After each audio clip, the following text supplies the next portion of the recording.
All right, for the next video, the next segment, we are going to talk about animal powers. That's right, release your inner beast. And look like, was it the raccoon, fox, whatever it is on the screen there, the bear. I'm going to go with the rat. I'm going to be the little mouse on there. That's my bestial power, is to be a little mouse.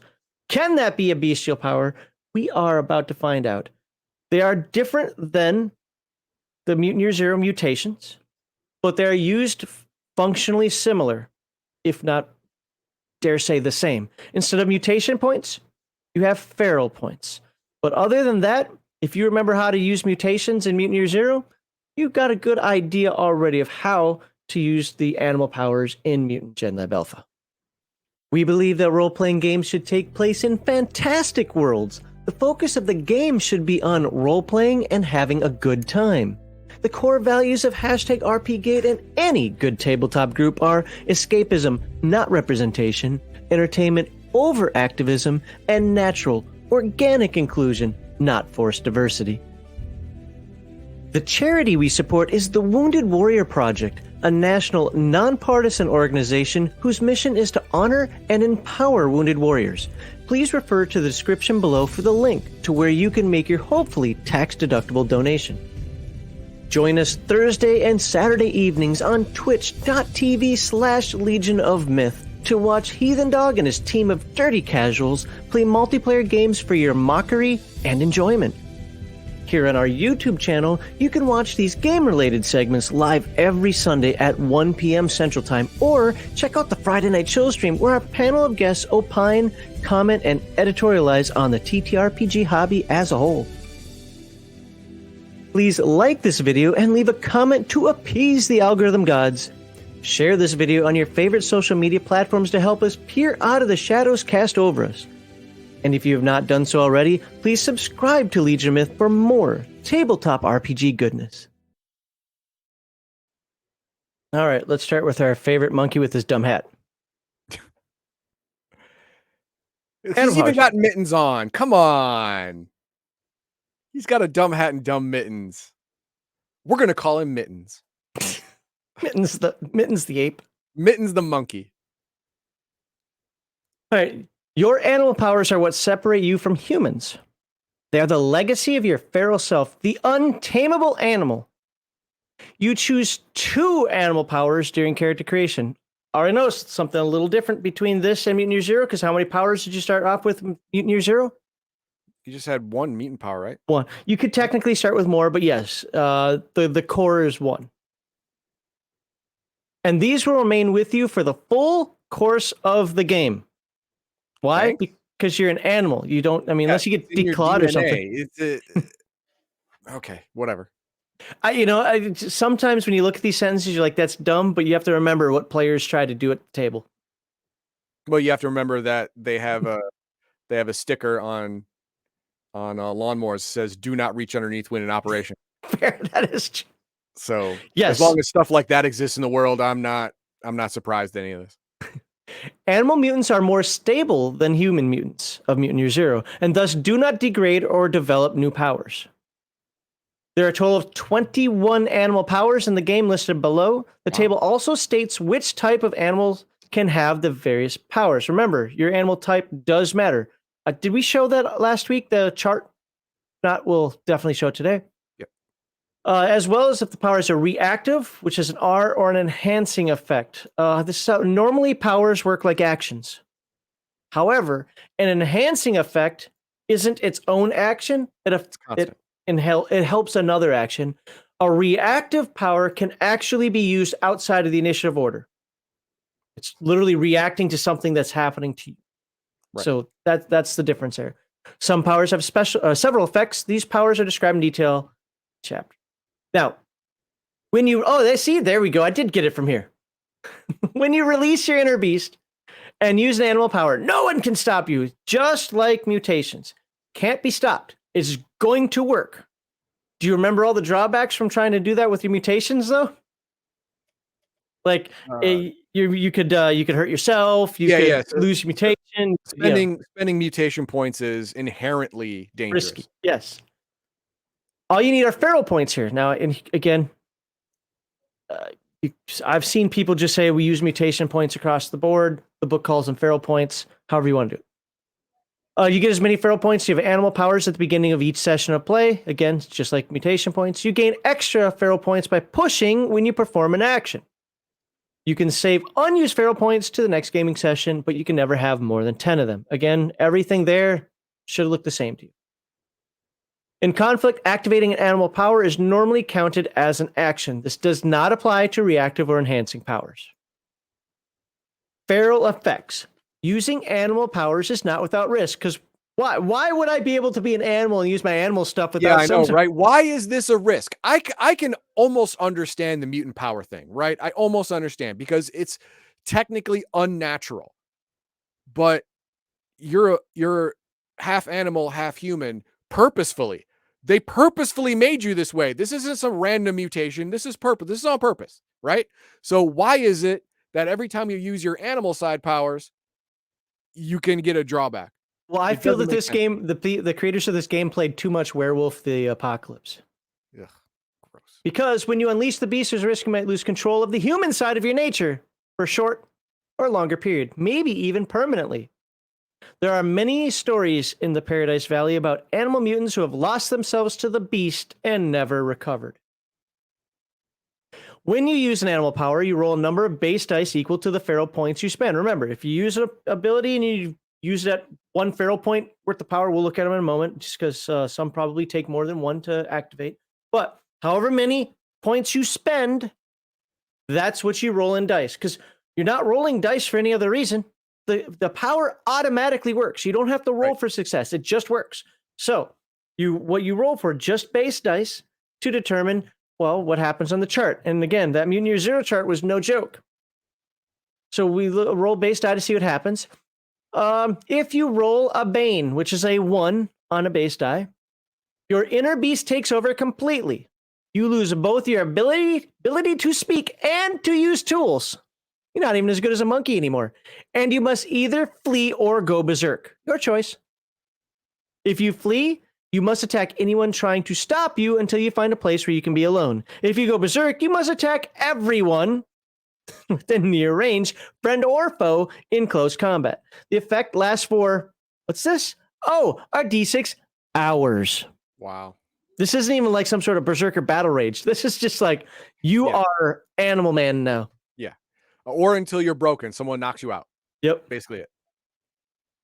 That's great. 2, hey, at least I didn't roll a Bane, right? Your animal side takes over and you totally lose focus on what you are doing. Instead, you express a typical animal behavior for your species. All right, furries, this is where you get to play your little furry stuff. Such as licking your fur if you're a cat, or scurrying away with some food if you're a rat. Very embarrassing. The effect lasts for D6 minutes. You refuse to take commands from others during this time. Sure. What if I'm a well-trained dog? Nope. 3. You temporarily lose your capacity for advanced thinking. This means you lose the ability to speak, as in outline number 4 below, but you're also completely unable to use tools. You also lose the ability to use the comprehend skill, and it lasts for D6 hours. But at least you're not licking yourself or whatever. Yeah. 4. You lose the ability to form human words and can only communicate through primitive animal sounds. So this is where you can get the people barking at the table. Great. Yeah. You can still use all your skills. To simulate this effect, you as a player should also stop speaking, other than to describe your actions. Thanks for the role-playing hint. The effect lasts D6 hours. Jesus Christ, none of this sounds good. 5. Your animal side is completely suppressed and your human side takes over. This means you lose all of your feral points and are unable to gain more. You can push as usual, but won't gain any feral points. You cannot use the dominate skill. The effect lasts a D6 hours. By the way, after I read the last one, I have a clarification to make because I didn't state it properly. But the last one here. Now this is a success. You connect with your inner beast, and for a moment it acts in perfect harmony with your human side. You regain the feral points you just spent and can immediately, in the same turn, activate the same power again. With the same purpose as the first time, or another. Or and make this roll again? I'll pass. Thanks. Right now, let me bring this back because there's one thing I didn't clarify. When you roll those base dice, Feral let's see. Yeah, base dice equal number of feral points. If you roll one or more ones, I didn't clarify this point. You have to roll ones. Then you roll on this chart. But the thing is, one or more ones, right? So the more feral points you use, the more chance you get to roll a one. So what's the opposite? What's the good point of rolling more feral points? Because you don't have to roll more than one, right? Because it's going to work. Your power is going to work. So what's the point of rolling several? Well, when we read the powers, we'll take a look at that. Honestly, I don't remember off the top of my head if some of them get more powerful as using by using more feral points. And little note here: if you combine Mutant Genlab Alpha with Mutant Year Zero, mutation points and feral points are completely interchangeable. Fair. Hi, kitty. Gross. See, reactive powers, enhancing powers. I already kind of talked about those. NPCs and powers, animal powers for NPCs are handled in the same way. Feral points. Okay. Okay. Unlike PCs, NPCs don't have individual feral points. Same as the mutant points. Okay. So we're going to start looking at, but before we do that, yeah, I didn't think so. Good. We're going to look at the list. The list is 21 different powers that you can have, which I think is less than the number of mutations that are out there for Mutant Year Zero. And Mutant Year Zero, it says that only one person can have a mutation, at least to start the game. Every character should have a different mutation. This one's a little different. If you want the amphibian animal power, well, in order to have that, you have to be a reptile. Sorry, a moose cannot be an amphibian. Cannot be an amphibious moose. I know, right? Moose and squirrel. I want to be a tri-breed. You cannot be a jackalope. Because you can be a rabbit, but you cannot have antlers. Okay, you see how this is working? If you want antlers, you have to be a moose. Now, you want to be a climber, though? Well, cats climb, rats climb, apes climb. That makes sense.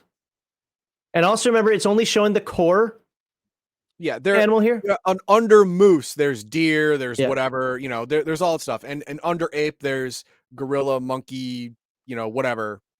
So, yeah, it's just the main species. Right. All right, so let's look at the list here real quick. Amphibian, antlers, burrower, climber.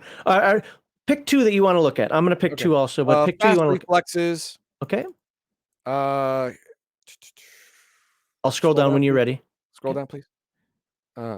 Natural armor and Sixth Sense, because that sounds like something a seer would take, and it was probably going to break the game even more. Oh, so you want three? Yeah. It's Sixth Sense, natural armor. What was the first one? Fast reflexes. Okay. I'm gonna do tail and then maybe one more. Okay.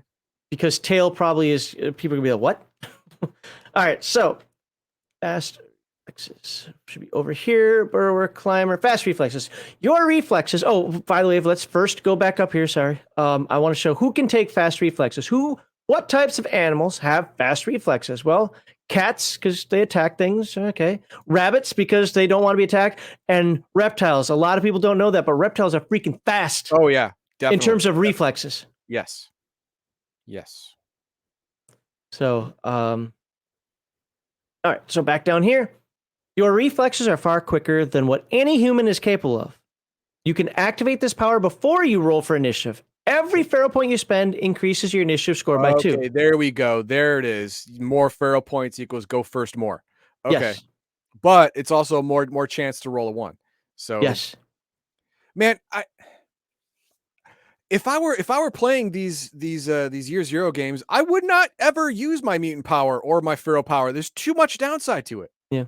You also don't get a lot of them. No.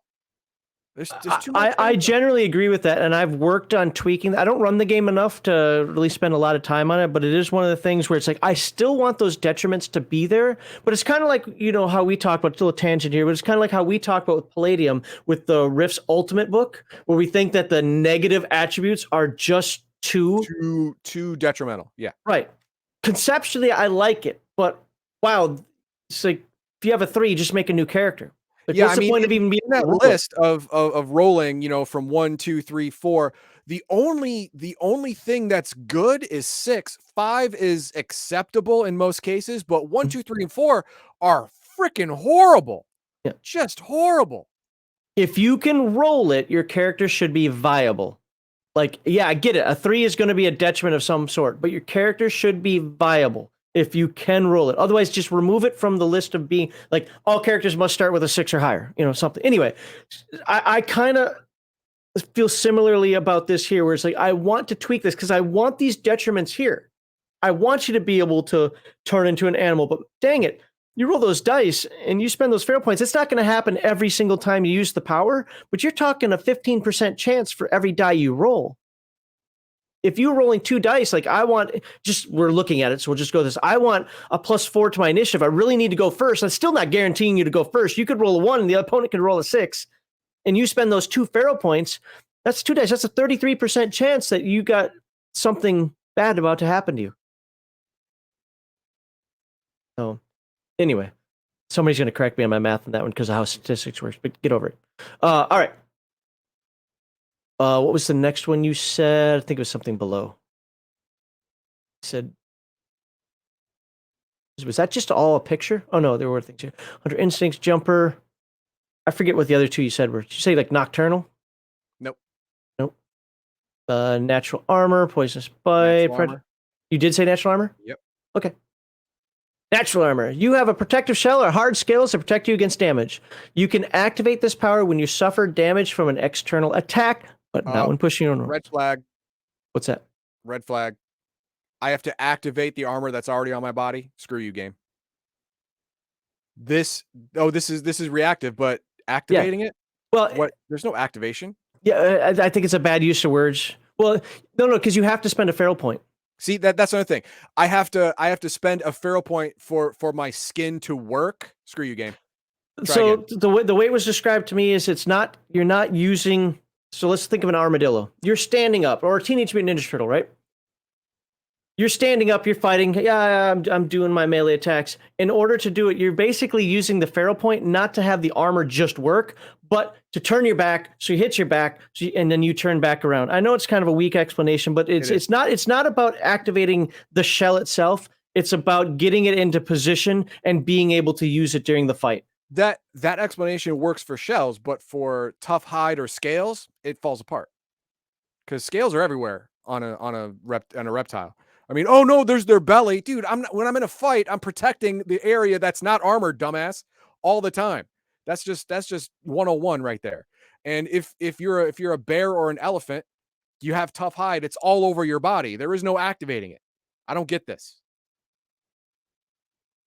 So the other way that it works is that it automatically reduces. Remember, it doesn't fail. Yes, but you still have to spend 1 point. You cannot spend more than 1 feral point to reduce damage. Suffer damage during attack. The damage is then reduced by 1. Yep. Okay, you spend 1 feral point. You get to flat out reduce the next damage you take by 1. Yes, that is weak sauce. It's not worth this juice is not worth the squeeze.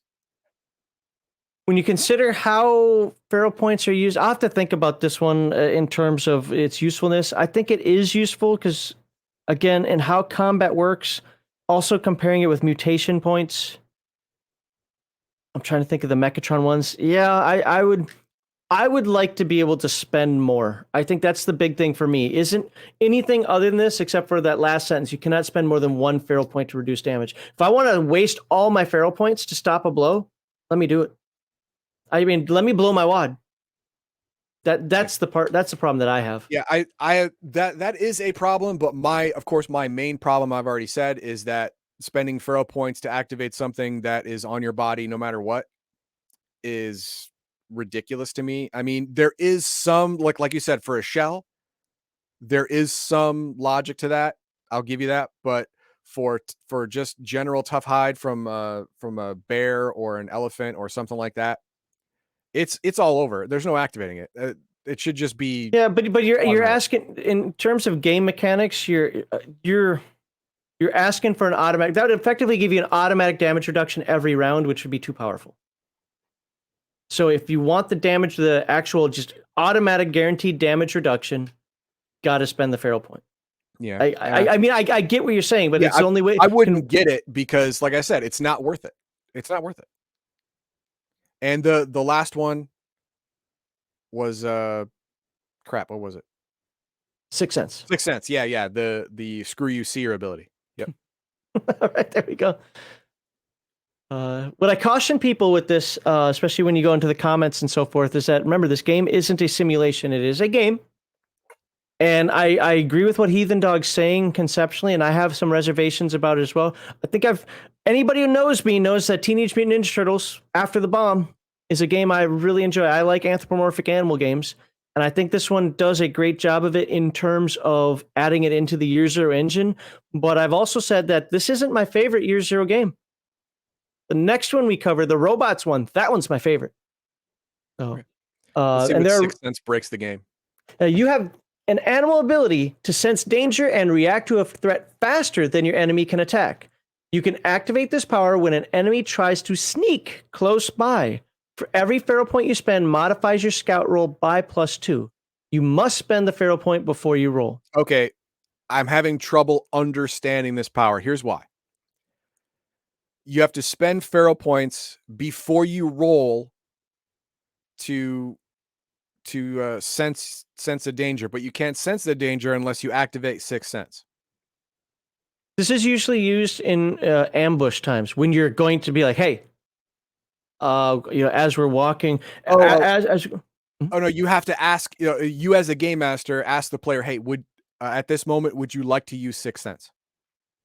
But now everyone knows there's an ambush because you have to ask I wouldn't do that. I would role play it out normally, and if the players are saying, "Hey, I'm going to scout out for an ambush," and add it to there, or I would use it anytime the player wanted to use it. If you want to waste it on other ones as well, because sneak can be used for a whole bunch of different.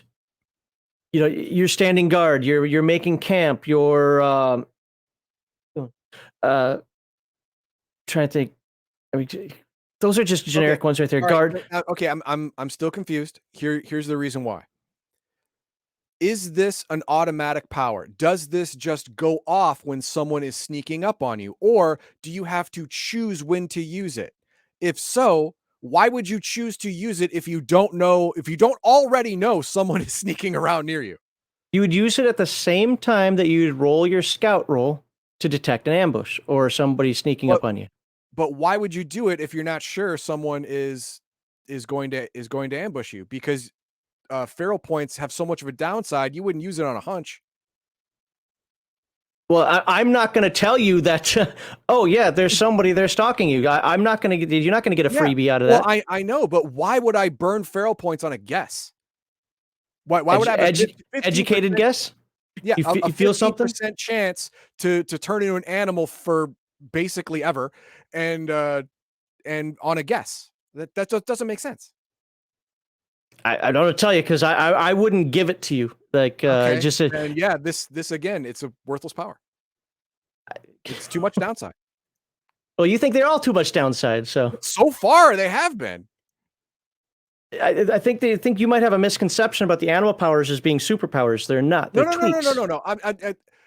You explained that well in Mutant Year Zero, and the mutant powers, while they have all of them have a downside, using them is usually better than not using them in the right circumstance. In the right circumstance, yeah. I'm looking at these powers and I'm struggling to come up with a circumstance where using it is more beneficial than the downside of the feral points. I'm struggling. I guess when it comes to the 6 cents thing, I just look at it as any time that you would roll a scout roll. You can roll this. Yes. Yeah, but do you want to spend a feral point? Of course not. To see okay, well then don't. Then roll your normal scout and let's move on. That's all it would be. It's not a guarantee. It's not. Oh, it's you choose to take that extra effort. Like, you know what? I really need to. If we're ambushed now, it's bad for us. So yes, I want to use my 6 cents. Of course, okay. If you turn into a dribbling idiot for 1d6 hours, it's also bad for us. All right, could be, yeah. Yeah. Like, So I'm struggling. I'm struggling. okay. Tail. This is one that people, how to say, they don't like the name of it. Let's just put it that way. They don't like how it works. But you have to remember, this is the animal kingdom, and I think this one Okay. represents the animal kingdom really well. I just like the fact that they're blowing smoke up your ass in the first sentence. You have a long, magnificent tail. You Liberace loving sumbitch. Yeah, You because are I think magnificent. there are only certain. Oh well, I think cats and squirrels and I took tail for the squirrel Yeah, but character that we made. a But rat tail is something I would never call magnificent. okay. Sorry. Which increases your balance. That's the whole point of it. Okay. You can activate this power when rolling to move, jump, or move to jump, climb, or perform any acrobatic action that requires sense of balance. Okay. Every feral point you spend modifies your roll by +2. Secondly, you can use your tail in a dominance conflict. Every feral point you spend modifies your roll by +1. In both cases, you must spend feral points before Okay, you roll. this one I can get behind. This one I'm not struggling with. It has tangible benefits that are you would want to use it rather than the consequence of not using it. For example, the jump climb, if you have to tightrope walk across this chasm, and if you don't make it, you fall and die, I'll risk it. I'll risk it for that biscuit all day. Feral point all day, no problem. And the whole dominance thing, oh, absolutely. Social conflict, not get into a fight. Yeah, I'll risk it. No problem. I can get behind the tail. I can get behind this. I have no problem with this power. There is a downside. It is remarkable, but the upside is still enticing enough to make me risk it. Okay. Well, next time I ambush you, you could have used 6th Sense, but instead I get to go first and wipe you guys out.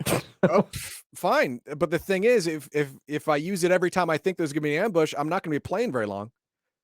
That's not true. No, Not if the game is being run well. I'm not gonna be role playing very long. I'm gonna be very quiet or grunting a lot. 1 out of 4 chance I'm gonna be grunting a lot. 1 out of 4.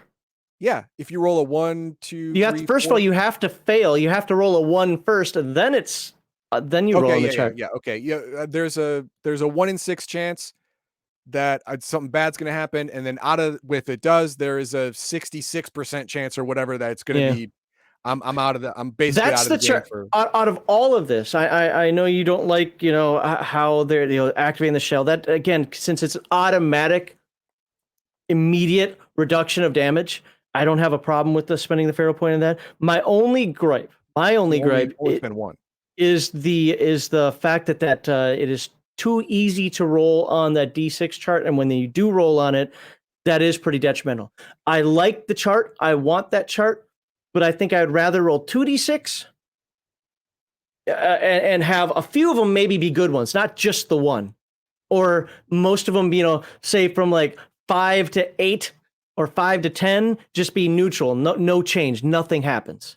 And then the really bad ones, if you roll snake eyes, a 3, 4, something like that. I think that chart itself is too strong. Yeah. Outside of that, I don't have a problem with anything because I think it just fits the rules and the theme of the game. And that would probably make your 6th Sense or whatever feel more meaningful for you as well. But I was gonna look at another one, but that is it. I mean, I had warning call up there long enough. You want to howl? That's basically what warning call is. It's dog howls, Okay. or monkey screams. Okay. So Again, I'd use a radio over anything else, but okay. Or a bullhorn or whatever.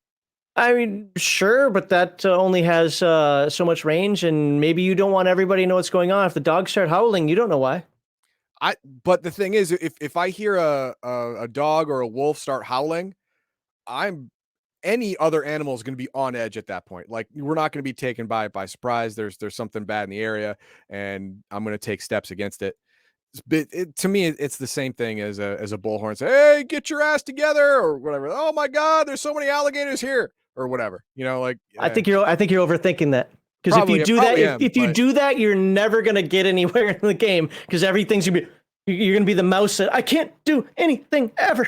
like at some point you do have human cognitive, like that's that balance. You have to have the human rational thought, like, oh geez, the dogs are just howling again, whatever. Well, only the dog in the group is going to know. No, they're actually sending a message this time. How can you tell? It's just no, but didn't you hear the third? It's actually this. We got some watchers coming our way. We got to go. What? Okay, you know. Part of the problem with this game, which is why I prefer After the Bomb and Teenage Mutant Ninja Turtles to this, is that this game to me dives too deeply into, I'm gonna say it, the furry aspect. Pardon me for saying it that way, but that is like they really want you to role play the animal, which on one part of it is interesting. You know, if I'm a dog, I might be loyal. If I'm a cat, you know, something might come up to surprise me. Like, oh, you know, whatever. You know, just something quick like that. But it's like they want you to get into it more, and it's, dare I say, almost embarrassing. Yeah, most people would not be comfortable, right, role playing more animalistic features. Or they'll get joking, like overly joking with it. Okay, speak. Yeah, because it's hard to take seriously because we're a human. Yeah, it's really hard to take it seriously, and I understand that. I get it. I mean, this is pushing the territory of LARPing. It's like getting into the gray area. Yeah, absolutely. Yeah. I mean, I like it conceptually. I think that they, you know, to fit in, it fits in with the world. The way the rules put it together are simplistic. You can understand it. Again, mutation points, feral points, basically the same thing. We'll talk about energy points in the not next video, but the next game system. You know, it all wraps around into one unified system. Overall, I do like it. But there are things about this that, unlike Shard RPG, which I never talk about, After the Bomb TMNT, you know, games like that don't make me feel uncomfortable. This game has a habit of sometimes making me feel uncomfortable. So, but there we go. Those are the animal powers. Again, we didn't go through the entire list. We don't need to. If you know, leave a comment. Do you agree with Heathen Dog that that these powers don't seem to be worth it, or that it doesn't make sense for, say, an armor to have to be activated? Or do you have a better description than I did? Remember, my time with this game is very minuscule. I like it, absolutely do. I like the entire year zero line. But maybe you've got more experience with it and want to put a better explanation of why they work the way they work, et cetera, in there. That'd be great. That'd be great. Because, you know, I was on the fence with the mutant powers. I was like, yeah, I can see it. But from the feral powers that we looked at, most of them I just can't see. But we got some starred comments here. Okay. Hawkman, this is about you not being able to talk correctly, and he's talking what's that thing that Bruce Willis has? Maybe you got that. That's really insensitive. Because we're on Might Twitter, be true. I can say that, but it was funny. It was. All right. And then Markman comes out again with, is that a D6 real world hours? No, it's game hours. So if you go feral, you know, if you go feral, 1d6 hours, that's going to be in game hours. So if the game master wants to time skip until you can like be, you know, normal again, he can. In most of the Let's Plays I've watched, they role play it a little bit, but they don't harp on it, like spend 30 minutes just like, what do you do now? What do you do now? But they do, and I think, and this is the part that I think is actually fun. It could be a little uncomfortable for some people, but it's fun, is role playing that to a small degree. I like the idea of the animal element coming out. I do. I just don't want to dwell on it. I don't want to, and I don't want to turn it into clown shoes. And if you turn this into 1d6 real life hours, then you're just a furry at this point. You should stop. Perfect Tangent says the incentive is not strong enough to use these powers under anything other than an emergency. Yes, and that could be the point. It is the point. Now, except for armor, because whenever you get hit, I consider an emergency if you have armor, right? Yeah, but remember, it's not acting as armor, it's damage reduction. Whatever. You know what I mean? But that's an important distinction to make, because armor is always going to be armor, you roll it. This is literally damage reduction. Yeah. It takes away 1. Whenever you activate it, it takes away 1. And it's going to work great, but there's a 15% chance you plow yourself for I can't explain the reason why to myself. But I will say that I think Mutant Year Zero did the balance a little better. between the benefits and the drawback. I don't think they did it well here, but that's just me. Then Perfect Tangent comes out again, but then they penalize you for playing the animal. I don't know what I forget what context this meant. Well, I think for using the animal powers, there is an aspect of that, or it potentially penalized, not directly penalized, but definitely potentially penalize you for that. Yeah, there's some other aspects that we didn't get into. Like if we were to talk about combat and healing, the way to remove doubt in this game versus the other one. Remember before it was what? Listen to some music or some crap. Sure. This one is acting on your animal instincts. And again, this goes back to the LARPing thing that it's like, I want you to do these things, but it gets a little over the top. Yeah, it can easily make people feel uncomfortable or just be so uncomfortable that they have to turn to a joke to even do it. I mean, and it's just something like me. I like cats, right? So if I'm playing a cat character and I'm thinking about, well, how would I'm broken, or I have a reduction of instinct. So I need to build that up so I can have my dominance. What do cats do when they're nervous or whatever? They wash themselves. And sure, I can mime for, a pantomime here for 10 seconds. Like, okay, I'm doing that. I don't want to sit there for and it feels like that's what you're supposed to do. Yeah, it really gets weird real fast. And I don't like that either. And that's it. Okay. So this is definitely Perfect Tangent put out another one. Then they should have a mechanic that when you go feral, you lose all doubt. You kind of do. Kind of. Again, I was talking about I'd have to look at the healing, the actual combat section again to verify that it's in there. But I do know that in order, if you are suffering doubt, trauma, I used the right words, doubt, trauma, that yes, if you use your instincts, whatever that happens to be, if you use your animal behavior, that helps bring it back. As far as recovering, I don't think that when you do that D6, you recover it all. But with that said, you might, because a D6 would give you plenty of time to actually even recover from being broken. That's true. I mean, if you are being 100% animal for 1d6 hours, you are probably after the end of that 1d6 hours recovered from all of doubt trauma. And worst case scenario, house rule it in. I wouldn't consider that a bad house rule. No, that'd be if fine. It's not already there in the book. That'd be fine. Sorry, I'm not going to look it up right now, but that's a good idea. I like that. All right, we didn't go through all of the animal powers, but we went through enough from giving an idea of how they work. Again, if you watch the Mutant Year Zero video on mutations, you will find that all the rules are the same. You might get a little bit better explanation of how animal powers work in terms of mutation points, but we went through that here. So hopefully that was good enough. Again, put your comments. If you agree with Ethan Dog, put that in the comment section. If you think that he's off base on something, put that in there as well. Because I'm kind of torn on that one, because in some regard I get where he's coming from. In another regard, I think he might be trying to be too mechanical with the game. But it's a different flavor of how we do things. Also, I know that he doesn't like anthropomorphic animal games, and he could be taking that out. But he's also making a very valid point where it's like, yeah, when's the use for it? And if I didn't say it in the Mutant Year Zero episode, I should have. I thought I did. I definitely, and he brought it up. It's not superpowers. Yeah. Yeah, they're not superpowers, but yeah, they're meant to be used in niche emergency situations. Right. That is absolutely true. These are supposed to be used like, oh, you're using your power now. Oh, interesting. Okay, something like that. Which somebody put a comment, it might have been Perfect Tangent about, after the bomb, you just have them. Different style of game, to be fair. Right. But yeah, I mean, and that makes sense.